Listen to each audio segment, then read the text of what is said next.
Hello guys, ഒരു ജേണലായാലോ? ആരുടെ ജേണലാന്നൊക്കെ വഴിയേ കാണാട്ടോ.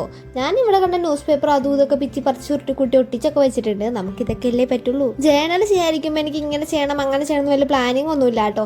അപ്പം എന്താണോ ചെയ്യാൻ തോന്നണം അതേപോലെ അങ്ങ് ചെയ്തു വെക്കണമെന്നാണ്. അപ്പം നമുക്ക് കാര്യത്തിലേക്ക് വരാം.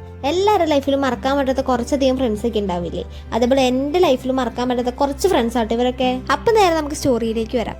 ഞങ്ങൾ 5 പേരും +1 +2 ഒരുമിച്ച് പഠിച്ചവരാണ് കേട്ടോ. +1 ഫസ്റ്റ് എനിക്ക് വലിയ കാര്യമായിട്ട് ആദ്യം ഫ്രണ്ട്സ് ഒന്നും ഉണ്ടായിരുന്നില്ല കേട്ടോ. എല്ലാവരുടെ അടുത്തും സംസാരിക്കും, എല്ലായിടത്തേക്കും പോകും. അങ്ങനെ ഒരാളായിരുന്നു കേട്ടോ ഞാൻ. +2 ആയപ്പോഴാണ് പിന്നെ ഇവരായിട്ട് ഞാൻ കൂട്ടായത്. ഇവർ 4 പേരായിരുന്നു ആദ്യം ഫ്രണ്ട്സെങ്കിലും അതിനകത്തേക്ക് ഇടിച്ചു കയറിയ ഒരാളായിരുന്നു കേട്ടോ ഞാൻ. പിന്നെ അവർ 4 പേരിലും 5ാമത് ഒരാളായിട്ട് ഞാനും വന്നു കേട്ടോ. സ്കൂളിൽ എന്ത് പരിപാടി ഉണ്ടായാലും ഞങ്ങൾ 5 പേര് എന്തായാലും അതിനകത്ത് ഉണ്ടാവും.